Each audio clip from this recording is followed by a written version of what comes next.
अच्छा, आपने बताया ये बिल्कुल सही है। मुझे नहीं पता था कि खरगोश की एज सिर्फ इतनी होती है। मुझे ऐसा लग रहा था कि 6 साल होती होगी, लेकिन 2 से ढाई साल ही है। तो देखिए उसके पीछे क्या कारण है।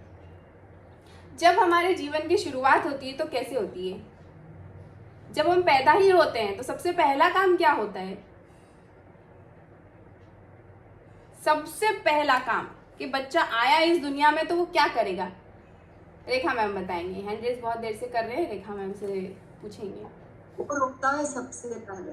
रोता है? उसके पहले भी तो कुछ करता होगा मैम। क्या करता है रोने से पहले? हाँ, सही जवाब आने लग गए हैं। हाथ पैरों को हिलाता है, हाथ पैर हिलाता है, क्या तो बात रोता ही है सबसे पहले दुनिया में। तो क्या अमेजिंग अमेजिंग। आंखें खोल के दुनिया देखता है, आंखें खोलता है दुनिया देखता है, उसके बाद वो रोता है। क्या बात है, क्या बात है, बहुत ही शानदार। तो अब ना क्विक वाला आपका एक एक्सपीरियंस जल्दी से सुना दीजिए, फिर मैं आपको इसके पीछे का कारण बताती हूँ कि क्या करता है। कि मैं पहले पहले मेरी हेल्थ बहुत डाउन में रहती थी, कभी अच्छी कभी बुरी, और आज मेरी हेल्थ बहुत अच्छी है। क्या बात है है। ना? और और हाँ, मेरे को असल में जॉइंट्स पेन थे, वो ठीक हो रहे हैं, हुए हाँ हैं। हाँ और मेरे को झंझनी में छोटी छोटी बहुत सारी वो थी तकलीफें, वो सब दूर हो चुकी है। वेरिकोज वेन मुझे पता नहीं था कि मेरे को भी है, हाँ हाँ। वो मेरे ठीक, मुझे अभी मालूम पड़ा कि मेरे पैरों को खड़ा रहती तो दर्द क्यों होता है। तब मालूम पड़ा कि ये भी एक वेरिकोज वेन का मेरे को एक है ना स्पॉट हो गए थे। हाँ हाँ तो मैं समझती थी कि किसी मच्छर के कारण हुआ है, वो मेरे को अभी मालूम पड़ा कि वो कम क्यों हो रहे हैं और दर्द भी कम हो रहा है, तो वो एक प्रकार का वेरिकोज वेन था। हाँ। नसों के अलावा भी चत्ते जैसे भी होते हैं वेरिकोज वेन, तो हम्म। वो चीज मेरी सॉल्व हुई है।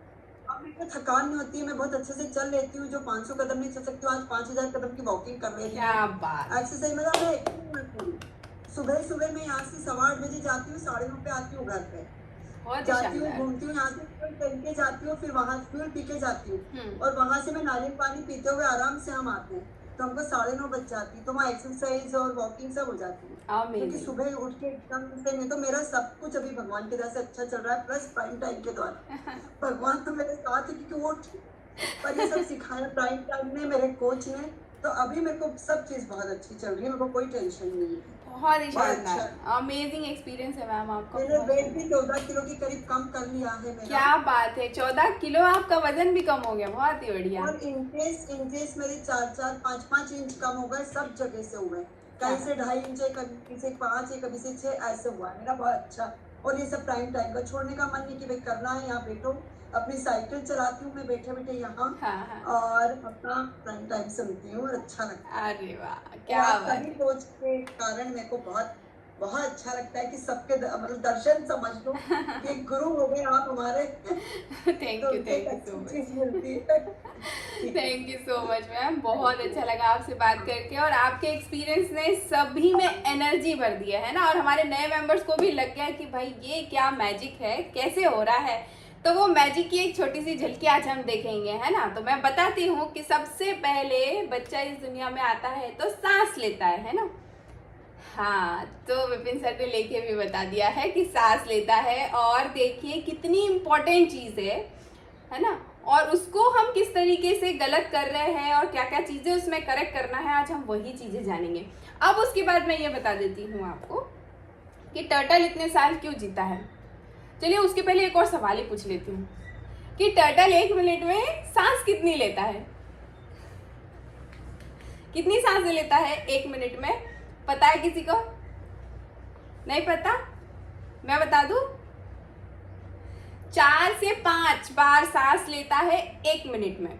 मनीष सर ने 2 बार कहा है, तो प्रोबेबली मोस्ट प्रोबेबली ये भी हो सकता है, क्योंकि जो टर्टल जितना लंबा जी रहा है, यदि कोई टर्टल 500 साल जी रहा है तो उसकी सांसें कम होंगी, है ना। कोई टर्टल और उससे ज्यादा, कछुआ उससे और ज्यादा जी रहा है तो उसकी सांस और 1 मिनट में कम होंगी, है ना। तो अब इंसान कितनी सांसें लेता है ये भी मुझे बता दीजिए फटाफट से, कि हमें कितनी सांसें लेना है 1 मिनट में, या इन जनरली हम कितनी लेते हैं। कभी खुद की तो कैलकुलेट की ही नहीं होगी, है ना, कभी नहीं की होगी। कोई मुझे बता सकता है क्या कि मैंने कैलकुलेट की, मैं 1 मिनट में इतनी सांस लेता हूँ या लेती हूँ? की हो तो जल्दी से बता दीजिए। हाँ, मुझे ना हर स्लाइड पे जाना पड़ रहा है और देखना पड़ रहा है कि कौन रेडी है, तो आप डिजिटली हैंड रेस करके मुझे बता सकते हैं प्लीज। है ना। तो वंदना मैम रेडी है बताने के लिए, उन्हें पता है कि 1 मिनट में कितनी सांस लेते हैं। So good morning ma'am. Good morning madam. कैसे हैं मैम आप? बहुत बढ़िया। क्या बात है मैम बहुत प्यारे लग रहे हैं आप तो मेरा चेहरा दिख रहा होगा ना? हाँ, सिर्फ चेहरा चेहरा दिख रहा है पर बहुत अच्छे लग रहे हैं आप। तो मैम बताइए कि 1 मिनट में कितनी सांसें लेते हैं हम? मैडम मैंने कहीं से सुन रखा 21,600 सांस। ये पूरे जीवन में लेते होंगे शायद, या उससे कुछ सालों में लेते होंगे। 1 मिनट में तो हाँ 21,600 सांस मैडम, अभी मैं वो मिश्रा जी की कथा सुनती हूँ, उसमें से सुन रखा है। हाँ, अच्छा क्या बात है। सो वहाँ से भी कुछ न कुछ लेके आए हैं आप, बट थोड़ा सा इसमें करेक्शन है कि ये मैंने 1 मिनट का पूछा है, उन्होंने शायद कुछ सालों का बताया होगा या ऐसे कुछ होगा। नहीं, व्यक्ति 21,600 सांस लेता है, ऐसा उन्होंने बताया। अच्छा, हाँ, तो ये भी हो सकता है ना। तो वो लॉजिक भी मैं आपको बता देती हूँ कि वो उन्होंने किस तरीके से बताया होगा कि ये क्या चीज़ है। इसके पहले आप जैसे रेखा मैम ने बताया ना, उनका फटाक से क्विक वाला एक्सपीरियंस ऐसा आप बता दीजिए ताकि हमारे नए मेंबर्स को पता चले कि यहाँ पे क्या क्या मैजिक होते हैं। मेरे साथ भी मैजिक ही हो रहा है मैडम। हाँ हाँ क्योंकि पहले जो मेरे घुटनों की प्रॉब्लम थी, हाँ वो काफी हद तक खाली हो गई है। दूसरी बात ये है कि एनर्जी लेवल बढ़ गया है। हाँ और पहले मैं चलने में बहुत डरती थी, ताकि ऐसा लगता था कि घुटने ज्यादा दर्द न करें, लेकिन अब मेरे घुटने भी ज्यादा दर्द नहीं करते। बट मैंने 5,000 स्टेप चालू कर दिया है। क्या इतना बात, काम कर लेती हूँ मैडम मैं दिन में। बहुत ही शानदार, बहुत ही शानदार मैम, अमेजिंग। मतलब रेखा मैम ने भी कमर का तो यही मैंने बोला। बताया ही था। हाँ हाँ कमर का बताया था कि 35 से 32 हो गई है, हाँ और थोड़ा सा आधा इंच और कम हो गई है। मतलब इस तरह से धीरे धीरे लॉस होते जा रहा है। बहुत ही शानदार, अमेजिंग अमेजिंग अमेजिंग। सो हमारी जो भी यंग गर्ल्स है ना यहाँ पे, उन्हें लग रहा होगा कि यार हमारे साथ ये मैजिक कब होगा, कितनी जल्दी होने वाला है या होगा so wow ma'am ji. So thank you so much ma'am, बहुत अच्छा लगा आपसे बात करके, और आपने और एक अच्छी चीज़ ऐड कर दी उसमें। तो देखिए हमें लगता है कि कोई 100 साल के लिए आया है, किसी की उम्र इतनी है उतनी है ना, हम कैलकुलेट कर लेते हैं कि खरगोश की इतनी है, कछुए की इतनी है, इंसान की 100 साल है। लेकिन यहाँ पर बात क्या है, इंसान कितनी सांसें लेता है? 15 से 16 सांस लेता है 1 मिनट में। कछुआ लेता है 4 से 5 सांस 1 मिनट में, तब वो एवरेज 200 साल जी पाता है, 200 से 250 साल जी पाता है ना। अभी खरगोश कितनी लेता होगा? जब वो 2.5 साल अगर उसकी उम्र है तो वो 1 मिनट में कितनी सांस लेता होगा? हम इससे कैलकुलेट कर सकते हैं इन दो चीज़ों से जो हमने जाना है ना। 25 बार लेता होगा, 30 बार लेता होगा, इसलिए उसकी उम्र 2.5 साल है। बिल्ली कितनी बार लेती होगी 1 मिनट में? तो उसकी उम्र 10 साल रहती है, 10-12 साल रहती है, वो 20 से 22 बार लेती होगी, है ना। हम लोग कितनी बार लेते हैं? अभी आज की डेट में यदि हम हमारी सांस कैलकुलेट करें ना कि 1 मिनट में मैंने कितनी सांस ले ली है, तो पता नहीं कितनी चली जाती है। पता ही नहीं रहता है कि हम सांस ले रहे हैं नहीं ले रहे हैं, हवा जा रही है आ रही है, क्या हो रहा है पता ही नहीं है, कहाँ तक जा रही है, क्यों जा रही है, नहीं पता। कितना बेसिक है ना, कितना बेसिक है। पहली सांस आई तभी हमें हमारे में लाइफ आई, है ना। और जब किसी की मृत्यु होती है तभी भी क्या होता है, ऐसे बोलते हैं कि प्राण उड़ गए इनके, है ना। मतलब एक सांस से दूसरी सांस में जब बहुत लंबी गैप हो जाती है, उसी को मृत्यु बोला गया है। अभी आज हम वही जानने वाले हैं कि ये जो सांस ले रहे हैं और क्या ले रहे हैं, कैसे ले रहे हैं, कैसे लेना चाहिए हमें, आज हम वही जानने वाले। अभी सीक्रेट पता चला कि टर्टल इतने साल क्यों जी रहा है और खरगोश इतना कम क्यों जी रहा है। अभी हमारा टारगेट क्या है? 36,500 दिन। उसके लिए कितनी सांसें लेना है, उसका कैलकुलेशन आप सभी लोगों को करना बहुत ज़रूरी है। 100 साल जीना है ना, तो सांसें कितनी लेना है। तो भगवान ने हमें यहाँ 100 साल, 80 साल, 50 साल ऐसा लिख के नहीं भेजा है, उन्होंने पर्टिकुलर काउंट दिया है हमें सांसों का, है ना। उतनी सांस हमें कंप्लीट करना है, लेकिन उसको कैसे करेंगे? जब हम हमारे 1 मिनट की सांसों को कैलकुलेट करेंगे कि हम 1 मिनट में इतनी ले रहे हैं। अब हमें पता चल गया है कि टर्टल इतना लंबा इसलिए जी रहा है क्योंकि वो उसकी सांसें व्यवस्थित ले रहा है। 1 मिनट में उसे कितनी लेनी चाहिए उतनी ही ले रहा है। तो अब हम भी वही करने वाले हैं, वही सीखने वाले हैं। लेकिन वो सीखने से पहले हम क्या क्या गलतियां कर रहे हैं वो जानेंगे, और इसके बाद हम और भी चीज़ें जानेंगे इस सेशन के बाद, नेक्स्ट सेशन में इसी के बारे में। जैसे मैंने बोला ना कि एक ही टॉपिक पे हजारों किताबें लिखी गई है, तो कोई भी एक चीज़ को समझना इतना आसान नहीं है, बहुत टाइम लगता है। तो आज तो सिर्फ हम वो गलतियां देखेंगे कि हम गलतियां कहाँ कर रहे हैं सांस लेने में। तो देखिए, हमारे जीवन की शुरुआत होती है सांसों से और ख़त्म भी होती है सांसों से। इसीलिए सांसों को प्राण कहा गया है ना। ब्रेथ को, हमारी ब्रेथ को प्राण कहा गया है, क्योंकि यही हमारे जीवन का आधार है।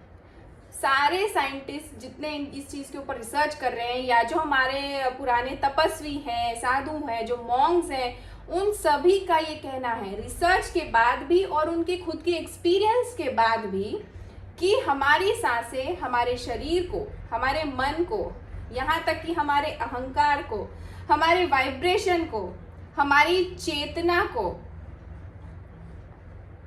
यहाँ तक कि हमारे हर एक आयाम को, हमारे जीवन के हर एक आयाम को प्रभावित करती है। यदि सिर्फ सही तरीके से सांस लेना सीख जाएं तो सारी लाइफ चेंज हो सकती है। मतलब पूरी की पूरी लाइफ हमारी चेंज हो सकती है अगर हम सही तरीके से सांस लेना सीख जाएं, और हमारे टारगेट को भी हमें पूरा करने के लिए हेल्प मिलेगी। 36,500 दिन का हमारा टारगेट है। अब 1 मिनट में कितनी सांस लेना है वो आज से बिल्कुल हर किसी को ध्यान रखना है ना। और लेकिन INC का रिसर्च ये बताता है कि 90% लोगों को सही तरीका नहीं पता है सांस लेने का, और इसी के कारण क्या होता है, स्वास्थ्य खराब होता है, हमारा बॉडी का वाइब्रेशन खराब होता है। और आज हम इस सेशन में वही कॉमन कुछ मिस्टेक्स देखेंगे कि हम क्या कर रहे हैं, वो मिस्टेक्स क्या हैं सांस लेने में, और उनको हम किस तरीके से सुधारेंगे। और लास्ट में एक 2 मिनट का ब्रेथ का एक्सरसाइज भी करेंगे, ये सीखने के लिए कि कैसे हमें सांस लेना चाहिए। और फिर जब नेक्स्ट सेशन में इसी पे बात होगी तब आप सभी को मुझे ये शेयर भी करना रहेगा कि हाँ, हमने ये चेंजेस किए और उन चेंजेस को करने के बाद हमने क्या फील किया। तो सबसे पहली मिस्टेक हम क्या करते हैं पता है, शैलो ब्रीदिंग करते हैं। शैलो ब्रीदिंग मतलब डीप ब्रीदिंग नहीं लेके, गहरी सांस नहीं लेके शैलो ब्रीदिंग करते हैं। मतलब जो आप सांस ले रहे हो वो आपकी नेक तक पहुंच रही है बस, बाकी नहीं जा रही है अंदर। जो हम ऑक्सीजन इनहेल कर रहे हैं वो सिर्फ हमारे नेक तक जाता है, ज़्यादा से ज़्यादा हमारे लंग्स के अपर पार्ट तक जाता है, मिडिल तक भी नहीं पहुंचता, लोअर तक भी नहीं पहुंचता। अभी सांस नेक से वापस चली जाती है ना। तो जब भी हम शैलो ब्रीदिंग करेंगे या बहुत छोटी ब्रीदिंग करेंगे तो 99.9 टाइम्स यही होगा, है ना। पहला तो मैं ये बता दूं कि 99.9 टाइम्स हम शैलो ब्रीथ ही कर रहे हैं। तो जब भी हम शैलो ब्रीदिंग करेंगे तब क्या होगा पता है, हमारा सिंपैथेटिक नर्वस सिस्टम हमेशा ट्रिगर्ड रहेगा, हमेशा ट्रिगर्ड रहेगा। वो मतलब ऑन ही रहने वाला है, वो कोई बंद नहीं होने वाला है ना। तो शैलो ब्रीदिंग से सिंपैथेटिक नर्वस सिस्टम हमारा अभी इतना वो फिर से एक नई चीज़ हो गई है ना, उसको एक्सप्लेन करूंगी। तो बस अभी आप नाम सुन लीजिए कि क्या है, वो हमेशा ट्रिगर्ड रहेगा। उसके कारण क्या होगा हम वो जानेंगे कि वो ट्रिगर्ड रहेगा शैलो ब्रीदिंग से। और सिंपैथेटिक नर्वस सिस्टम ट्रिगर्ड रहने के कारण क्या होगा, आप स्ट्रेस में रहेंगे, न चाहते हुए भी आप स्ट्रेस में रहेंगे। छोटी सी चीज़ का भी आपको स्ट्रेस हो जाएगा। अभी स्ट्रेस किसी की लाइफ में नहीं है, ऐसा नहीं है, कोई स्ट्रेस नहीं ले रहा है, कोई खुश है, इसका मतलब ये नहीं है कि उसकी लाइफ में स्ट्रेस नहीं है या वो परेशान नहीं है या उसका घर नहीं है, उसका जॉब नहीं है या उसके साथ कोई परेशानी नहीं है, ऐसा कुछ भी नहीं होता है ना। लेकिन बस यही चीज़ होती है कि एक इंसान को स्ट्रेस मैनेज करना आ जाता है और दूसरा उसके साथ मैनेज नहीं कर पाता है, वो सीख नहीं पाता है कि उसे कैसे मैनेज करना। तो सबसे बड़ा रीज़न तो ब्रेथ है स्ट्रेस को मैनेज करने के लिए। और इसको यूँ भी कह सकते हैं कि हमारी जो डेली लाइफ में स्ट्रेस है, बहुत सारे छोटे बड़े और जो भी मोमेंट्स हैं जो ट्रिगर कर देते हैं अचानक से हमें, कि कोई भी चीज़ आई और हम ट्रिगर्ड हो गए, हमें स्ट्रेस हो गया, तो जब सिंपैथेटिक नर्वस सिस्टम हमारा काम कर रहा होता है ना, तो स्ट्रेस से कॉम्बैट करने के लिए, फाइट करने के लिए हमारी बॉडी नहीं जानती है, उसे नहीं पता है कि मैं अब इससे कैसे लड़ूँ। और एक ड्रॉबैक है डीप ब्रीदिंग नहीं लेने का। मतलब यदि आप गहरी सांस नहीं ले रहे हैं, शैलो ब्रीथ कर रहे हैं, आपकी सांस नेक तक ही जा रही है या लंग्स के अपर पार्ट तक जा रही है और वापस आ रही है, तो उसका एक और भी ड्रॉबैक है। पहला तो ये मैंने बता दिया कि हमारा सिंपैथेटिक नर्वस सिस्टम हमेशा एक्टिवेटेड रहता है, जिससे हम स्ट्रेस को मैनेज नहीं कर पाते। अब हमारी लंग्स में आपको पता है 400 मिलियन एल्वेलाइंस हैं, एयर सैक्स हैं, मतलब हवा की पुड़िया ऐसे बोल सकते हैं, है ना। तो लेकिन एक इंसान सिर्फ और सिर्फ 30% ही यूज़ कर पाता है, 400 मिलियन का सिर्फ 30% यूज़ कर पाता है अपनी लाइफ में। एवरेज इंसान जिसको पता नहीं है कि सांस कैसे लेना है या सही तरीके से कैसे लेना चाहिए। अब ये बाकी का 70% का क्या करें? कुछ नहीं कर सकते, है ना, क्योंकि उसको यूज़ नहीं कर रहे, हम ही नहीं कर रहे हैं यूज़। तो अभी तक बताइए मुझे कि अभी तक क्या लग रहा है आपको कि आपने कभी अपनी सांसों पे ध्यान दिया, इतना इम्पोर्टेंस दिया, जो हमें फ्री की इतनी हज़ारों सांसें मिल गई हैं, क्या अभी तक आप में से किसी ने भी इस चीज़ के ऊपर ध्यान दिया था? घर बनाया, घर की तो बड़ी सफाई करते हैं भाई, है ना, बहुत सफाई, बिल्कुल एकदम चकाचक होना चाहिए, कोई धूल नहीं, कुछ नहीं, है ना। नया कपड़ा लिया, उस पर भी प्रेस होना चाहिए, नई गाड़ी ली, बिल्कुल उसको धो के कवर करके बहुत अच्छे से सफाई करके रखते हैं। बॉडी दिया उसका, नहीं, फ्री में मिल गई है ना। 350 ट्रिलियन रुपीस की बॉडी हमें फ्री में मिली हुई है, तो हम उसका ध्यान नहीं रखते हैं, सांसों का ध्यान नहीं रखते हैं, जिससे हमारी हमें लाइफ मिल रही है। तो अभी मुझे आपको बताना रहेगा कि आपने कभी ध्यान दिया इस चीज़ पे कि हम सांस क्यों ले रहे हैं, क्या हो रहा है, ये कहाँ तक जा रही है, कैसे होना चाहिए। तो जल्दी से मुझे हैंड रेस करके आप बता दीजिए, है ना। अभी देखिए, बहुत अभी जैसे विक्रम सर को तो नॉलेज है, मुझे पता है कि वो करते हैं ना, कुछ ना कुछ मेडिटेशन वगैरह करते हैं, उर्मिला मैम करते हैं, तो उन्हें पता है कि इम्पोर्टेंट है। तो अभी चलिए दोनों में से किसी से बात कर लेते हैं, हम विक्रम सर से बात कर लेते हैं, उनकी डॉटर भी ब्यूटीफुल क्यूट सी प्यारी सी बच्ची बैठी है, तो उनसे पहले बात कर लेते हैं। तो गुड मॉर्निंग सर, कैसे हैं सर आप? ठीक है जी सर, आपने पहले भी बताया था कि आप कुछ रात में मतलब सुबह सुबह के टाइम पे आप कुछ मेडिटेशन वगैरह करते हैं, कुछ ऐसा है? हाँ, तो आपने कभी ध्यान दिया इन सारी चीज़ों पे, और ये क्यों है, इसके पीछे का रीज़न जानने की कोशिश करी? मैम, इतना तो नहीं डीप में तो नहीं गए, लेकिन ये बात सही है कि हमारी भी उम्र लाइफ नहीं होती है, हमारी उम्र 50 साल 60 साल नहीं, बिल्कुल नहीं, गलत बात है। सांसों की पूंजी हमारे पास, कहते हैं रिचार्ज होता है, बाउचर होता है, ऐसा कह सकते हैं। हाँ। हमारे गुरु भी यही बोलते थे, जो शरीर हमारे किराए का मकान है, जब तक आपकी सांसें हैं, जितनी पूंजी आपके पास, जो बैलेंस है कह सकते हैं, तो ये अन्यथा खत्म, कोई उम्र नहीं होती किसी की भी। ये बात बिल्कुल सही बोली आपने जी। लेकिन ये नहीं पता डीप, मैं ध्यान करता हूँ 2 से 3 घंटे ध्यान करता हूँ, हाँ, बट बात लेनी कैसे है मुझे भी नहीं पता, ये आज आप सब सीखा। अरे वाह, तो चलिए ये बात मुझे सुन के बहुत अच्छा लगा कि चलिए अभी इतना एक्सपीरियंस होने के बाद भी कुछ नया आ रहा है आपके पास, है ना। तो वाह, सो thank you so much sir. तो यही इम्पोर्टेंस होता है सर। आप क्विक वाला फटाक से आपका एक्सपीरियंस भी बता दीजिए, फिर मैं आगे आपको बताती हूँ कि और क्या चीज़। 5 kg weight loss overnight training में। ओह माय गॉड, अमेजिंग, शानदार शानदार। और आपकी डॉटर का नाम क्या है सर? मैम, ये मेरा बेटा है, इसका नाम है मीत राठौर। मीत, ओह माय गॉड, कितना प्यारा नाम है और इतना क्यूट लग रहा है ना कि वो ऐसा मुझे देख के लगा कि लड़की है।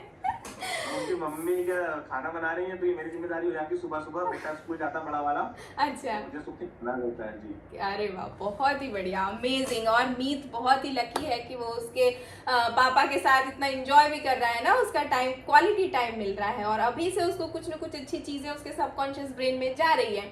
तो मोस्ट प्रोबेबली हमने जो सारी गलतियां की है वो ये नहीं करने वाला है मीत। एग्री नहीं कर रहा है वो। क्या बात है, अमेजिंग अमेजिंग, शानदार। सो thank you so much sir, बहुत अच्छा लगा और आपने बहुत सही बताया कि हमारी सांसों का इम्पोर्टेंस है ना। तो अभी मैं आपको बताने वाली हूँ कि हमारे जो लंग्स में मैंने जैसे बताया 400 मिलियन एल्वेलाइंस होते हैं, सांसों की पुड़िया जो मैंने बोली, लेकिन नॉर्मल एवरेज हम सिर्फ 30% उसका यूज़ कर पाते हैं। अभी बाकी का 70% क्यों नहीं यूज़ कर पाते हैं, वो इसलिए इस्तेमाल में नहीं आता है क्योंकि जब आप सांसें छोटी लेते हैं, जब आपके नेक तक जा रही है या लंग के अपर पार्ट तक ही जा रही है, तो स्ट्रेस किसी भी कारण से हो सकता है छोटी सांस लेना।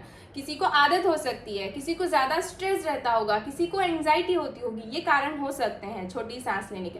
आपने देखा होगा कि जब आपको गुस्सा आता है तो आपकी सांसें बहुत तेज चलने लग जाती हैं, है ना। तो ये सारे रीज़न होते हैं उसके पीछे। तो होता यह है कि हवा सिर्फ लंग के ऊपर के पार्ट तक, मतलब ये एपिकल पार्ट तक ही पहुंच पाती है और इसी के कारण हमारे जो बॉडी में ऑक्सीजन कम मिलता है और कार्बन डाइऑक्साइड ज़्यादा हो जाता है, ज़्यादा कलेक्ट होने लग जाता है। सो जो हमारा मीडियम है ना वो एसिडिक होने लग जाता है और हमारी इम्यूनिटी कम होने लग जाती है। हमारे जो ल्यूकोसाइट्स हैं वो भी कमज़ोर होने लग जाते हैं, जिसकी वजह से क्या होता है, हमारी बौद्धिक और शारीरिक क्षमता दोनों कमज़ोर होने लग जाती है और हमारा शरीर धीरे धीरे कमज़ोर होने लगता है। लेकिन जब हम डीप ब्रीदिंग लेते हैं, डीप ब्रीदिंग की प्रैक्टिस करते हैं, लगातार हम डीप ब्रीदिंग लेते हैं या हम सीख जाते हैं डीप ब्रीदिंग नॉर्मली लेना, ये इसकी बहुत लंबी प्रैक्टिस लगती है, बहुत टाइम लगता है, लेकिन जब हम सीख जाते हैं तो हमारी जो लाइफ है ना मिरेक्युलस वे में चेंज हो जाती है।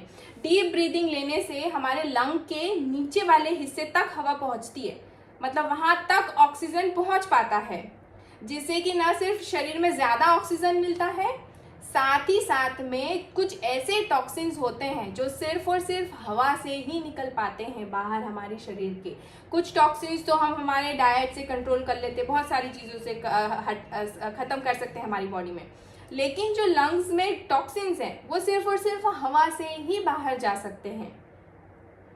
तो जब हम डीप ब्रीदिंग लेंगे, हमारे लंग के नीचे वाले हिस्से तक ऑक्सीजन जाएगा और कार्बन डाइऑक्साइड बाहर जाएगा, तो जो भी टॉक्सिन्स हैं वो बड़ी आसानी से हमारे शरीर के बाहर चले जाएंगे। और दूसरा फ़ायदा डीप ब्रीदिंग का ये है कि जो हमारा वेगस नर्व एक्टिवेट हो जाता है, इससे डीप ब्रीदिंग से हमारा वेगस नर्व एक्टिवेट हो जाता है, जिससे हमारे ब्रेन को हैप्पीनेस केमिकल्स, हमने बहुत बार सुना है यहाँ प्राइम टाइम में, हैप्पीनेस केमिकल्स कौन कौन से होते हैं, डोपामाइन, सेरोटोनिन, ऑक्सीटोसिन, एनेंडामाइड, ऐसे सारे केमिकल्स रिलीज होना स्टार्ट हो जाते हैं और ये सारे के सारे हैप्पीनेस के हार्मोन्स हैं। तो अभी सोचिए, आप डीप ब्रीथ कर रहे हैं और ऑटोमेटिकली आपकी बॉडी में हैप्पीनेस के हार्मोन्स एक्टिवेट हो रहे हैं, तो आपको लगता है क्या कि कैसा भी स्ट्रेस आ जाए आप उससे कोप अप कर सकते हैं ना, बड़ी आसानी से कर सकते हैं।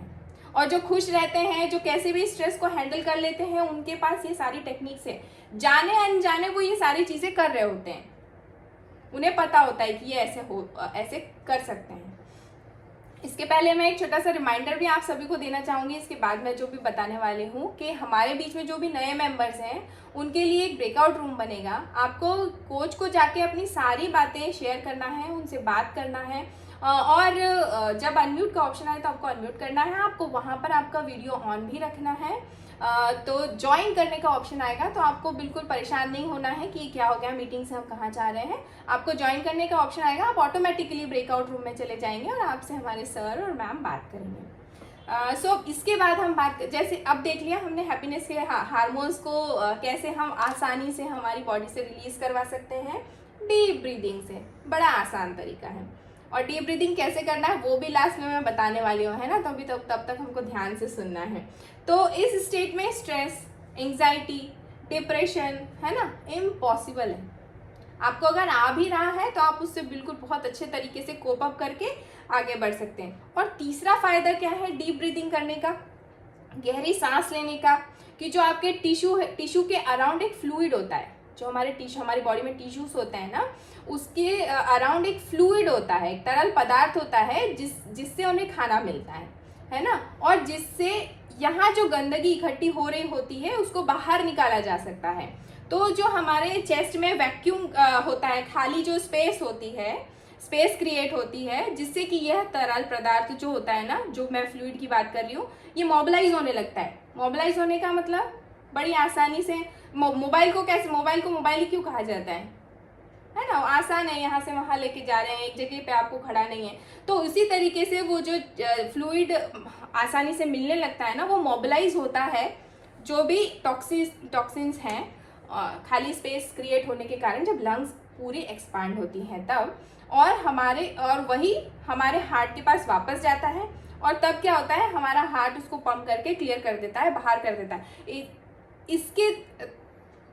इसी तरीके से जो एक एक कोशिकाएं है ना, उसकी भी सफाई होती है और उसको नई ऊर्जा मिलती है। अब हमें लग रहा है कि हमें हमारा सिर्फ पेट क्लियर करना है, पेट साफ रखना है, लेकिन जो टिश्यूज हैं, सेल्स हैं, उनकी भी तो सफाई होती है ना, बॉडी उनकी भी तो सफाई करती है। उनकी सफाई करने का ये तरीका है। और डीप ब्रीदिंग के और भी बहुत सारे फायदे हैं, लेकिन उसमें एक सबसे इम्पॉर्टेंट है डायाफ्रामिक ब्रीदिंग। कई बार मुझे नहीं पता था कि कैसे क्या सांस लेना है। मुझे किसी ने बोला कि पेट से सांस नहीं लेना है आपको, तो मुझे कम से कम 1-2 साल लग गए उसको लंग्स से लेने के लिए, है ना। तो जो पेट से सांस आ रही थी उसको रोकने के लिए हर वक्त दिमाग में ये, अरे पेट से सांस नहीं लेना, अरे पेट से सांस नहीं लेना। मेरी डॉटर जब समझने लगी तब मैंने उसको भी यही बोला कि पेट से सांस नहीं लेना बेटा, और बाकी सबको भी मैं यही बोलती थी। और आज भी यदि मैं किसी को बोल देती हूँ कि नहीं ये सही है, तो भी मुझे क्रॉस क्वेश्चंस आते हैं कि नहीं, बहुत लोगों ने बोला है कि पेट से सांस नहीं लेना चाहिए, वो गलत बात है। लेकिन आज हम जानेंगे कि उसके पीछे कारण क्या है और क्यों हमें डायाफ्रामिक ब्रीदिंग करना चाहिए। तो कभी आपने गौर किया है, जैसे मीत बैठा है विक्रम सर की गोदी में, आप सर ऑब्जर्व कर सकते हैं कि वो कैसे सांस ले रहा है, फील कर सकते हैं। तो उसके चेस्ट पे या पेट पे आप हाथ रखेंगे तो वो जनरली बच्चे को किसी ने नहीं सिखाया कैसे सांस लेना है। वो पहले दिन आया, उसने पहली सांस ली, सीख लिया, है ना, यह ऑटोमेटिक सिस्टम है। तो बच्चे हमेशा पेट से सांस लेते हैं, है ना। कभी भी आप ऑब्जर्व करो, सोया रहेगा बच्चा तो बच्चे का पेट ही ऊपर नीचे होता है, मतलब आप फील कर सकते हैं कि बच्चा पेट से सांस लेता है ना। तो उसको किसी ने नहीं सिखाया, ऑटोमेटेड सिस्टम था उसका, वो सही कर रहा था। और हमने बहुत सारा पता नहीं कहाँ से ज्ञान लिया और गलत उसको सिखा दिया कि भाई पेट से सांस नहीं लेना है, आपको लंग से सांस लेना है ना, चेस्ट से सांस लेना है। तो ये बिल्कुल गलत है। तो सही तरीका बच्चों को पता है, तो हमें बहुत सारी चीज़ें तो बच्चों से सीखना चाहिए। जब नेचुरली बच्चा है ना, उसको कुछ भी ज्ञान नहीं है, कुछ नहीं पता है कैसे आया है वो कैसा रह रहा है, वो कैसे क्या चीज़ें कर रहा है, वो अगर हम करना स्टार्ट कर देंगे तो हमारी पूरी लाइफ बन गई, ऐसा मान सकते हैं हम। तो बहुत सारी चीज़ें हम गलत सीखने लग जाते हैं जैसे जैसे हमारी एज बढ़ती है। तो आज हम सही उसको थोड़ा सा करेक्ट करेंगे। तो जो मूल संरचना है सांस लेना, उसी को आज हम समझेंगे। तो जब भी हम गहरी सांस लेते हैं उससे होता क्या है, पेट और लंग्स को सेपरेट करने वाली एक कोई चीज होती है जिसे कहा जाता है डायाफ्राम। पेट को और लंग्स को एक चीज सेपरेट करती है, उस पार्ट का नाम है डायाफ्राम, है ना। वो एक मसल है, मसल के फॉर्म में होती है। तो जब आप गहरी सांस ले रहे हैं तो वो डायाफ्राम एक्सपांड हो रहा है, और जब वो एक्सपांड होता है तो हमें क्या लगता है, हमारा पेट फूल रहा है ना, हम पेट से सांस ले रहे हैं। बट एक्चुअली क्या होता है, वो डायाफ्राम एक्सपांड होता है, हम पेट से सांस नहीं ले रहे होते। हमें फीलिंग वैसी आती है कि हम पेट से सांस ले रहे हैं। अभी आपको पता चला कि जब आप गहरी सांस ले रहे हैं, डीप ब्रीथ कर रहे हैं, आप करके ट्राई करिए, है ना। पेट से पहले लीजिए सांस और फिर पेट से ही छोड़ना है, ट्राई करिए, आपको पता चलेगा। आपका पेट से नहीं सांस ले रहे हैं एक्चुअली में, आप डायाफ्राम तक आपकी सांस पहुंच रही है। तो आप गहरी सांस लीजिए जिसमें आपका पेट फूलना चाहिए। 1 2 3, पेट फूला। अब आपको वैसे ही रिलीज करना है उस सांस को। पेट को अंदर लेना है। जब आप पेट को अंदर ले रहे हैं तो वो डायाफ्राम कॉन्ट्रैक्ट हो रहा है ना। और जब आप सांस अंदर ले रहे हैं पेट से, तो वो डायफ्राम एक्सपैंड हो रहा है। यहाँ पर ये सबसे बड़ी मिस्टेक है।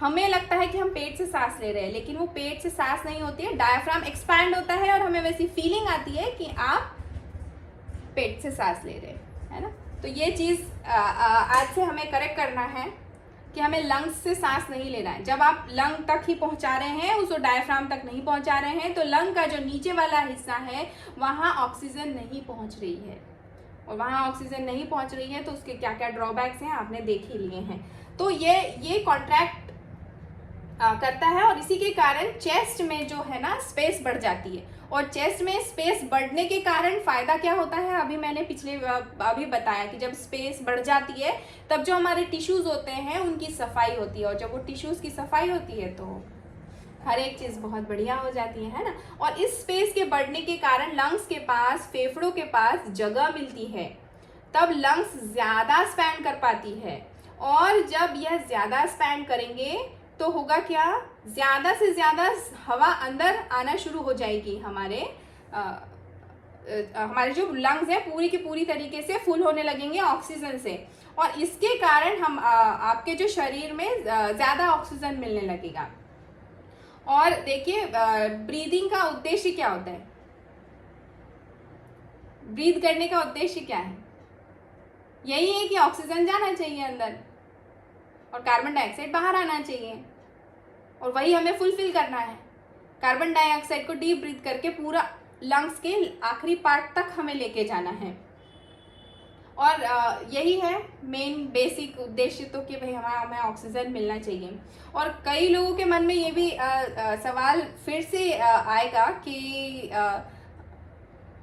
पेट से यदि हम सांस ले रहे हैं, ये डायफ्राम, पहली बारी कोई भी चीज़ सुनी होगी कि ये डायफ्राम क्या है क्या नहीं है ना। तो पेट का काम है खाना डाइजेस्ट करना, सांस को अंदर लेना बाहर नहीं, वो अलग ही सिस्टम है, वो अलग ही एक ट्रैक है, तो उसमें हमें वहाँ तक नहीं जाना होता है।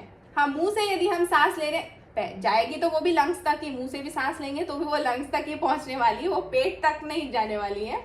और अगर वो जाती भी है तो शायद उसके पीछे कोई और लॉजिक होगा, है ना। तो लेकिन यदि हम डीप ब्रीदिंग ले रहे हैं तो वो पेट तक नहीं जाती है, पेट नहीं फूलता है, हम पेट से सांस नहीं ले रहे होते हैं, हम सांस तो लंग्स से ही ले रहे होते हैं। बस ये है कि हमारे नीचे के हिस्से तक, लंग्स के नीचे डायफ्राम है, वहां तक ऑक्सीजन पहुंच रही है, जो कि सबसे बेस्ट है। अब तीसरी मिस्टेक हमारी यहाँ क्या हो रही है कि हम जर्क दे रहे हैं हमारी ब्रीदिंग के कारण, है ना। हम स्मूथ ब्रीदिंग नहीं ले रहे हैं, जर्क आ रहे हैं हमारी ब्रीदिंग में, है ना। तो स्वामी राम बहुत ही बड़े मनीषी भी हुए हैं, साथ ही साथ में उन्होंने रिसर्च भी बहुत की है ब्रीदिंग के ऊपर और मेडिटेशन के ऊपर। आप उन्हें ढूंढ के देखिएगा, बहुत ही अमेजिंग है, मतलब उनकी सारी चीज़ें बहुत ही अमेजिंग है। और स्पेशली उन्होंने ब्रेथ और मेडिटेशन के ऊपर, सांसों के ऊपर और मेडिटेशन के ऊपर ही बहुत सारी रिसर्च की हुई है। तो उन्होंने एक अपने लेक्चर में किसी अपने स्टूडेंट को उठा के पूछा कि अगर तुम्हें ट्रैवल कराने के लिए एक जगह से दूसरी जगह भेजा जाए, 6 घंटे का ट्रैवल लगेगा तुम्हें, बस में बिठाया जाए, बस पूरी तरीके से खटारा है, रोड भी उबड़ खाबड़ है और सिंगल लेन है ना, पूरा कच्चा रास्ता है और सिंगल लेन है, तो तुम 6 घंटे के बाद क्या होगा तुम्हारा, क्या करोगे तुम। तो स्टूडेंट ने बोला कि मैं बहुत बुरी तरीके से थक जाऊंगा,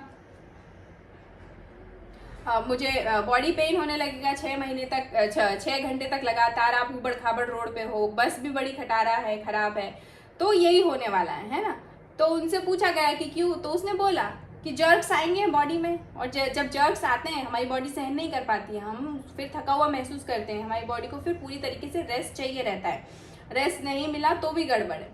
तो उसने बोला इसलिए मुझे रेस्ट करने की ज़रूरत पड़ेगी। तो यही होता है हमारी सांसों के साथ भी, यदि हम स्मूथ सांस नहीं ले रहे हैं तो वही के वही जैसे हमारे शरीर को जर्क्स लगते हैं, उसी तरीके से हमारी सांसों को भी जर्क्स लगते हैं। तो स्वामी राम कहते हैं कि जिस तरीके से आपके शरीर को चोट लगती है, झटके लगते हैं, आपका शरीर बर्दाश्त नहीं कर पाता है, उसी तरीके से सांसों को भी झटके लगते हैं, वो भी बर्दाश्त नहीं कर पाता है। और इसी के कारण न सिर्फ हमारी सांसों को चोट लगती है, साथ ही साथ में हमारे ब्रेन को भी चोट लगती है। हमारी इम्यूनिटी को भी चोट लगती है। रेड ब्लड सेल्स, ब्लड के फ्लो पर भी चोट लगती है।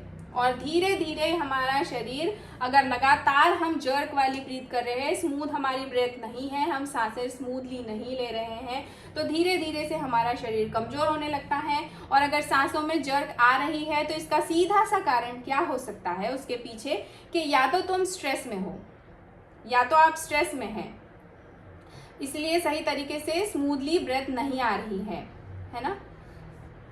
तो ना आ रही है ना जा रही है, ऐसा है। तो इसके लिए सबसे पहले हम क्या कर सकते हैं, डीप ब्रीथिंग की प्रैक्टिस कर सकते हैं इसका सॉल्यूशन लेने के लिए। अभी आपको आज सभी लोगों को ये बड़ी ध्यान से अपनी सांसों को ऑब्जर्व करना है। क्या आपको जर्क आ रही है, क्या आपकी सांसें स्मूथली चल रही हैं, या 1 मिनट में आप कितनी सांसें ले पा रहे हैं, या आप डीप ब्रेथ ले पा रहे हैं नहीं ले पा रहे हैं। ये सारी चीज़ें आपको खुद को एनालाइज करना पड़ेगा, अपनी बॉडी को। आज आपकी सांसों को एनालाइज करना रहेगा, तभी एग्जैक्टली आपको पता चलेगा। और देखिए 1 मिनट में अगर 20 ब्रेथ ले रहे हैं तो आप समझ लीजिए, आपकी एज का अंदाज़ा लगा लीजिए। और आपको अगर 100 साल 36,500 दिन रहना है तो 1 मिनट में कितनी होनी चाहिए, उसका कैलकुलेशन भी आपको आज करना है। और दूसरा, हम पॉज अगर ले रहे हैं, चौथी गलती हमारी कहाँ होती है, हम सांस लेने में पॉज दे देते हैं, रोक देते हैं। मतलब सांस लिया, थोड़ा सा रुके, फिर सांस लिया, थोड़ा सा रुके, इस तरीके से यदि हम सांस ले रहे हैं तो सांस लेना और छोड़ना, इसके बीच में पॉज कर लेते हैं। तो जैसे कि हमने पहले जाना, सांसों को प्राण कहा जाता है और यही हमारे शरीर को जिंदा रखती है। तो जब सांस के बीच में आप कोई गैप लाते हैं तो यह प्राण ऊर्जा को पूरी तरीके से प्रभावित नहीं होती है। और जब किसी रिसर्च में किसी इंसान के ऊपर बहुत मतलब ऐसे रिसर्च होती है, तो फोटोग्राफी जब की गई ना और एनर्जी की फील्ड को देखा गया, तो जिन लोगों की सांसों में बहुत ज़्यादा गैप होता है ना, उनका ऑरा है वो बहुत कमज़ोर होता है। उनकी एनर्जी फील्ड भी टूटी हुई होती है, ब्रोकन लाइंस में होती है ना, जो पॉज दे के अपनी सांसों को लेते हैं। और वहीं जो लोग नॉर्मल ब्रीदिंग करते हैं, स्मूथली अपनी ब्रीथ को कर रहे हैं, पॉज नहीं ले रहे हैं, तो उनकी जो एनर्जी फील्ड है वो बहुत स्मूथ होती है, ब्रोकन लाइंस में नहीं होती है, और जो फ्लो होता है वो कंटिन्यूस होता है, उनका ऑरा भी बहुत स्ट्रांग होता है। तो देखिए यहाँ समझने की बात क्या है, एकदम बेसिक बात बताऊंगी मैं आपको, है ना। मैंने पहले भी बताया, मृत्यु क्या है, एक सांस से दूसरी सांस में इतना लंबा पॉज, तो क्या होता है, हम नहीं रहते, है ना, बेसिक खत्म।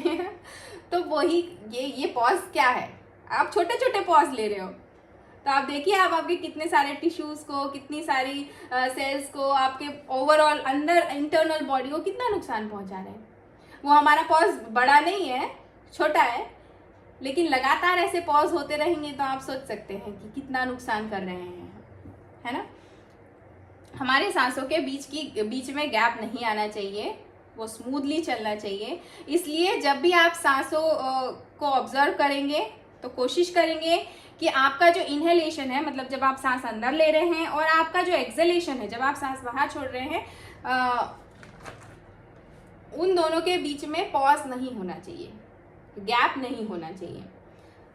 तो जो भी पॉज या ब्रेक है, इसे भी हम हमारी जो प्रैक्टिस है, हम जो लास्ट में करने वाले हैं, उससे हम क्लियर करने वाले हैं। अभी सांस लेते समय बहुत सारे लोगों को आवाज़ें भी आती है, घरघराहट होती है उनकी सांसों में, तो उसके पीछे भी कुछ रीज़न है। तो आपने एक चीज़ नोटिस की है कि डॉक्टर वो स्टेथोस्कोप लेके घूमते हैं, वो गले में ऐसे बांधते हैं, और फिर हमें कोई दिक्कत होती है, हमें सर्दी हो रही होती है, बुखार, तो वो हमें चेक करते हैं हमारे चेस्ट में, हमारे हार्ट में, पेट में। तो वो क्या कर रहे होते हैं, बेसिकली आवाज़ सुन रहे होते हैं, है ना। तो आवाज़ का कितना महत्व है, ये तो डॉक्टर से ही पूछा जा सकता है कि वो आवाज़ सुन के क्या समझने की कोशिश करते हैं। तो क्या हमारे साथ डीडी महाजन सर हैं?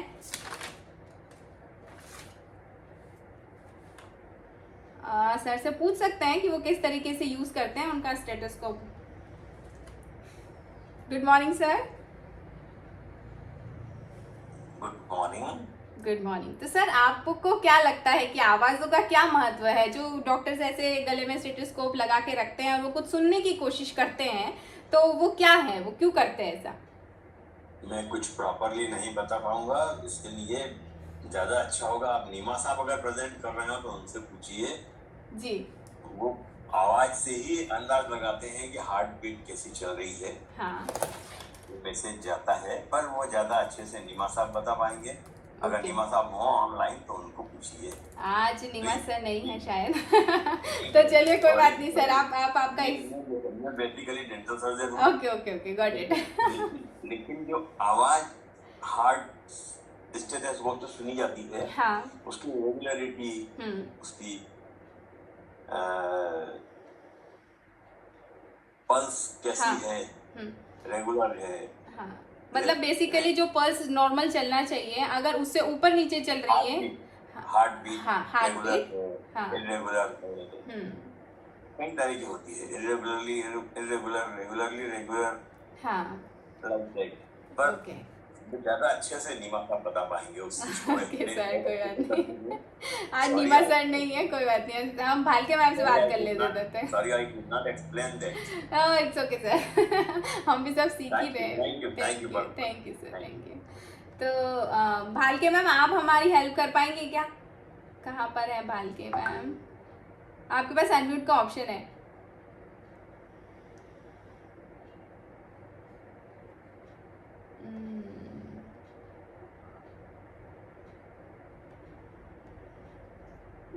Good morning ma'am. Good morning. तो मैम आप थोड़ी सी हेल्प कर पाएंगे क्या हमारी? स्टेथोस्कोप से जो हम आवाज सुनते हैं जी। तो उसमें ये मालूम पड़ता है कि जैसे सांस जो एक टिपिकल होती है, सांस का लेना और छोड़ना, हाँ।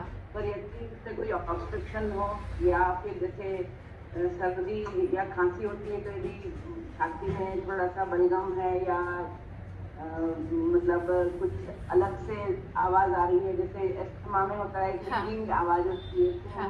की, तो ऐसे अलग अलग आवाजें होती है, उससे हम स्टेथोस्कोप से पता लगा सकते हैं कि सांस बराबर आ रही है या ऑब्स्ट्रक्शन है कुछ, या उसमें कुछ इन्फेक्शन है लंग्स में। और दूसरा स्टेथोस्कोप से हम हार्ट बीट भी मालूम करते हैं, अच्छा। जिसमें यदि हार्ट में कोई जैसे छेद है या कोई हाँ। मतलब जो लब आवाज आनी चाहिए, जो सिस्टोलिक और डायस्टोलिक होना चाहिए, हाँ। वैसा यदि नहीं हो हाँ। तो उससे मालूम पड़ जाता है कि हार्ट में कोई प्रॉब्लम है। तो ऐसे इस तरह से हम लोग देखते हैं। Amazing. So thank you so much ma'am हमारी हेल्प करने के लिए। थैंक यू सो मच, बहुत अच्छा लगा आपसे बात करके। और देखिए बिल्कुल करेक्ट है ना? तो इसी तरीके से हमारे जो डॉक्टर्स हैं वो हमें चेक करते हैं, है ना? वो आवाज़ सुन के हमारी हेल्प करने की कोशिश करते हैं, वो जान पाते हैं कि इन्हें कहाँ प्रॉब्लम है और कैसे उसे। वैसे ही हमारा बाइक का मैकेनिक भी ऐसे ही करते हैं ना। अगर आपकी बाइक में कोई गड़बड़ हो रही होती हो तो क्या होता है, वो बोलता है कि पहले आप इसको स्टार्ट करिए, मैं इसकी पहले आवाज़ सुनूंगा और मुझे पता चल जाएगा कि कहाँ पे गड़बड़ है ना? कितना बेसिक है। आवाज़ों से ही पता करते हैं जो हमारे डॉक्टर्स हैं, हमारे मैकेनिक हैं, है ना, हमारी गाड़ियों को जो रिपेयर करते हैं वो आवाज़ से पता करते हैं। तो अगर हमारी सांसों में आवाज़ आ रही है तो वो भी एक बड़ी बात होती है। और वही सारी चीज़ें हमें ठीक करना है अभी कि हमारी सांसों से आवाज़ कैसे हम हटा सकें इसको। कई बार ये बहुत सीरियस प्रॉब्लम भी हो सकती है ना। इसका मतलब ये हो सकता है कि आपकी जो नलियां हैं उसमें कॉन्ट्रैक्शन है। जैसे अभी भालके मैम ने बोला कि आपकी सांसों की जो नलियां हैं उसमें कॉन्ट्रैक्शन हो सकता है। आपके जो एडिनॉइड ग्लैंड्स हैं, है ना, वो बढ़े हुए हैं, या आपके डीएनएस नाक थोड़ा सा चिपटा होता है। किसी किसी का ऐसा बोलता है ना कि इनके ऐसा नाक में कुछ है, ऐसा उनका अगर ऐसी दिक्कत होती है तो भी होता है। या किसी को टॉन्सिल्स की प्रॉब्लम होती है तो भी ऐसा होता है कि सांसों में आवाज़ होती है। जहाँ कहीं पर भी ऑब्स्ट्रक्शन है, इसके कारण शरीर को एक्स्ट्रा काम करना पड़ता है। वो प्राण शक्ति जो हृदय को चलायमान रख कर रही है ना, जो कि हमारी बौद्धिक क्षमता को बढ़ा रही है, उसमें ऑब्स्ट्रक्शंस आने लगते हैं। हमारी इम्यूनिटी कम होने लगती है, मेंटेन नहीं रह पाती है। साथ साथ में ये भी बहुत हमारा जो धीरे धीरे करके हमारा शरीर पूरी तरीके से कमज़ोर होने लग जाता है। इसीलिए हमें हमारी जिनकी भी सांसों में आवाज़ आती है, घड़घड़ाहट की आवाज़ रहती है, उसे भी हमें ठीक करना बहुत ज़्यादा ज़रूरी है। और डीप ब्रीदिंग से क्या होता है, जो हमारा पैरासिम्पैथेटिक नर्वस सिस्टम है वो एक्टिवेट हो जाता है। जैसे हमने देखा कि यदि हम डीप ब्रीदिंग नहीं कर रहे हैं तो हमारा सिंपैथेटिक नर्वस सिस्टम एक्टिवेटेड हमेशा रहता है, ट्रिगर्ड रहता है। और जब हम डीप ब्रीदिंग कर रहे होते हैं तब पैरासिम्पैथेटिक नर्वस सिस्टम एक्टिवेटेड हो जाता है, जो कि बहुत सही रहता है। और जिसके कारण हम हमारे स्ट्रेस को बड़ी आसानी से मैनेज कर सकते हैं, उसका सामना कर सकते हैं। साथ ही साथ में जो हमारी दूसरी चीज़ें हैं सांसों से रिलेटेड, जो कि हमें फिजिकली भी परेशान कर रही है, उससे भी हमें छुटकारा मिल सकता है। नेगेटिव इम्पैक्ट, और अगर किसी को स्ट्रेस आ भी रहा है तो वो आपकी लाइफ पे नेगेटिव इम्पैक्ट ज़्यादा नहीं डाल पाएगा, आप उससे कोप अप कर पाएंगे। और कम स्ट्रेस है वो इंसान ऑटोमेटिकली अच्छे टास्क करना स्टार्ट कर देता है, उसकी प्रोग्रेस अच्छी होती है और फैमिली के साथ भी वो बड़े अच्छे से रहते हैं, है ना। साथ ही में बड़ी बड़ी बीमारियां जैसे कि बीपी, शुगर, थायराइड, ऐसी कुछ चीज़ें हैं जो कि क्रॉनिक डिसीजेज है, जो लंबे समय तक हमारे साथ रहती है, उसको भी कम करने में हमारी बहुत हेल्प करता है। तो ब्रीदिंग जितनी डीप रहेगी उतना ज़्यादा ऑक्सीजन मिलेगा, है ना। और अब ऑक्सीजन जब लंग्स तक पूरी तरीके से, लंग्स के नीचे हिस्से तक पूरी तरीके से पहुंचेगा और कार्बन डाइऑक्साइड बाहर निकलने लगेगा, पूरी गंदगी साफ होने लगेगी। और यही तो हमें चाहिए, ये बेसिक है, कितना सिंपल है ना। लेकिन जो गलतियां हैं वो हमें नहीं करना है जो अभी तक हम कर रहे थे। तो अब जो हम प्रैक्टिस करने वाले हैं उसके साथ साथ मैं ये भी बता दूं कि जब हम नेक्स्ट दिन बात करेंगे ना, तो हम बात करने वाले हैं कि ये किस तरीके से हमारे ब्रेन हेल्थ को भी डीप ब्रीदिंग के कारण हम सही कर सकते हैं, और डीप ब्रीदिंग नहीं लेने से हमारी ब्रेन हेल्थ पे कैसे इफेक्ट होता है, कैसे इफेक्ट करता है। क्योंकि आपको पता है कि जितना भी ऑक्सीजन हम लेते हैं ना, उसका 30 से 50% ऑक्सीजन कौन यूज करता है? ब्रेन यूज करता है। अब आप डीप ब्रीथ नहीं ले रहे हो, सफिशिएंट ऑक्सीजन ही नहीं ले रहे हो, और आप चाहते हो कि आपका ब्रेन ने सही तरीके से काम करना चाहिए, उसने स्ट्रेस को भी मैनेज करना चाहिए, एंग्जाइटी भी नहीं आना चाहिए, तो कैसे होगा? पॉसिबल ही नहीं है, क्योंकि उसको ऑक्सीजन ही नहीं मिल रहा है।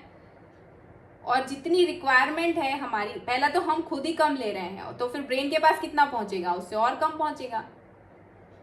सो यही चीज़ें हैं जो कि हम नेक्स्ट में जानने वाले हैं, क्योंकि जैसे मैंने पहले भी बताया कि एक टॉपिक है, लेकिन उसके बारे में जानने के लिए इतनी सारी चीज़ें हैं कि हम इतनी छोटे से 1 घंटे में हम नहीं जान सकते हैं ये सारी चीज़ें। तो देखिए, अब हम प्रैक्टिस करने वाले हैं, डीप ब्रीदिंग की हम प्रैक्टिस करेंगे, ठीक है। तो आप सभी लोगों को अपनी अपनी जगह पर बैठ जाना है। जो वॉक कर रहे हैं वो क्या करेंगे? खड़े हो जाएंगे, ठीक है। आपकी जो रीढ़ की हड्डी है वो बिल्कुल स्ट्रेट होना चाहिए,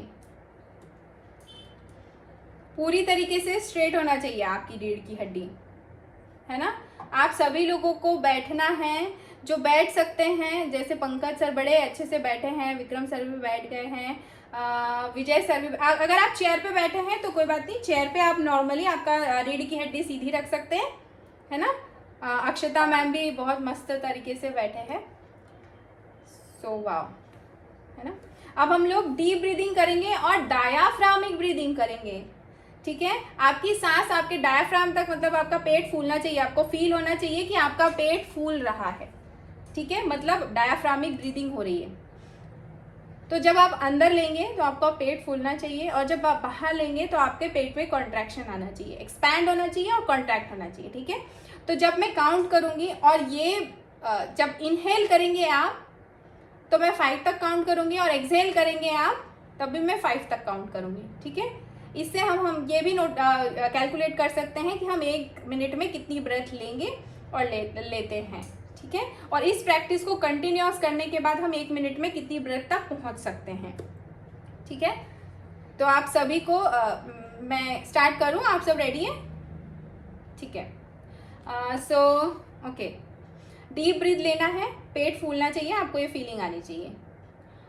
1 2 3 4 5। अब आपको एक्सहेल करना है, बाहर निकालना है उन्हीं सांस को, पेट अंदर होना चाहिए, कॉन्ट्रैक्ट होना चाहिए। 1 2 3 4 5। ग्रेट। एक बार और करेंगे हम, है ना। मैं भी कर रही हूँ आपके साथ, खुद मन में आपको कैलकुलेट करना है 1 से 5 और 5 से फिर 1 ऐसा।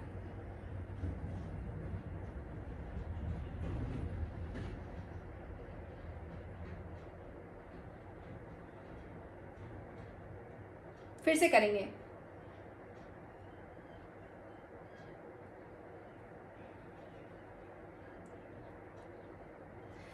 ये थोड़ा सा लगेगा, है ना, थोड़ा टाइम लगेगा, है ना, एकदम हमें इतनी आदत नहीं होगी, थोड़ा टाइम लगेगा।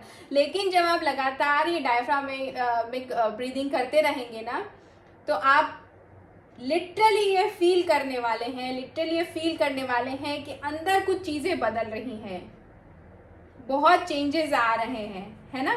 और इसकी प्रैक्टिस दिन में कभी भी याद आ जाए आपको लग रहा है कि मेरी ब्रीदिंग सही नहीं जा रही है, मेरे को पेट से लेना चाहिए लेकिन मैं नहीं ले पा रहा हूँ, फिर आपको फिर से करना है। अपने आप को ऐसे रिमाइंड करते रहेंगे तो हमें धीरे धीरे करके आदत हो जाएगी डीप ब्रीथ करने की और स्पेशली डायाफ्रामिक ब्रीदिंग करने की, है ना। अच्छा, एक और बात मुझे बताइए, है ना, कि जब हमने ये किया, ब्रेथ अंदर गई और बाहर आई, तो आपको कोई भी थॉट आया क्या? कितना आसान है ना। हमें लगता है कि 50-60 हजार विचार आते हैं एक दिन में, हम परेशान हो जाते हैं, है ना, कुछ होता रहता है। लेकिन जब हम डीप ब्रीथ कर रहे हैं, हमें कोई विचार नहीं आया, कोई थॉट नहीं आया उस टाइम पे, किसी को भी नहीं आया होगा, मैं इसकी गारंटी ले सकती हूँ, है ना, नहीं आया ना। तो कितना आसान है अपने ब्रेन को काम करना, रिलैक्स करना, और सिर्फ एक बार ब्रेथ लेने से आपके ब्रेन ने आपके साथ इतना अच्छा किया कि आपके मन में कोई विचार नहीं आया, थॉट नहीं। इसी प्रैक्टिस को आप 10 मिनट करेंगे, 15 मिनट करेंगे और लगातार आपको आदत हो जाएगी कि मैं डायाफ्रामिक ब्रीदिंग ही करता हूँ या करती हूँ। तो सोचिए, क्या स्ट्रेस, एंजाइटी, डिप्रेशन ऐसी कोई भी चीज़ आ सकती है?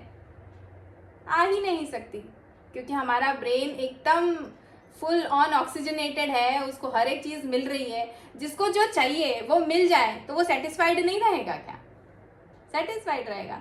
जॉब में यदि हमें प्रमोशन चाहिए और प्रमोशन मिल गया तो खुश, है ना, बॉस हमारा सबसे अच्छा और नहीं मिला तो बॉस के लिए कंप्लेंट चालू, बॉस ने ऐसा किया वैसा किया, परेशान हो रहे हैं, है ना, टॉर्चर हो रहा है। सो बस ऐसा ही है, ब्रेन को क्या चाहिए कि वो ऑक्सीजन से भरा हुआ रहे हमेशा। अगर उसके पास ऑक्सीजन रहेगा तो कोई फालतू विचार आपके मन में आने से बचेंगे आप, नहीं आएगा। सो हमें यही करना है, और ये जो डीप ब्रीथिंग की प्रैक्टिस है इसको लगातार करना है। दिन में यदि जब भी आपको याद आ जाए, आपको कोशिश करना है कि आप डीप ब्रीथ कर सकें। तो चलिए, हमारे ब्रेकआउट रूम शायद अभी नहीं कंप्लीट हुए हैं, तो हम एक अच्छा सा एक्सपीरियंस भी ले लेते हैं कि क्या मज़ा आया। तो सर, आपने प्रैक्टिस किया कि नहीं किया डीप ब्रीथ का? मैम, मैं ब्रेकआउट रूम में था। अभी आया जी, और इसी एक्साइटमेंट के साथ में आए थे कि हमको होमवर्क क्या आज एक्सरसाइज करने को मिलेगी, बट हम अलग से आपसे सीख लेंगे कैसे करना है। बिल्कुल तो बड़ा बिल्कुल। मजा आ रहा था। सो जी सर, मैं thank you so much. Hope आप सभी लोगों को बहुत अच्छा लगा हो, और हमारे विपिन सर आपको कुछ इन्फॉर्मेशन होगी तो शेयर करेंगे। Thank you so much sir. Thank you very much डाली मैडम। आप इतना अच्छा जो आपने हमें आज हमारी सांसों का मोल बताया, ऐसे ही भी ले लेना।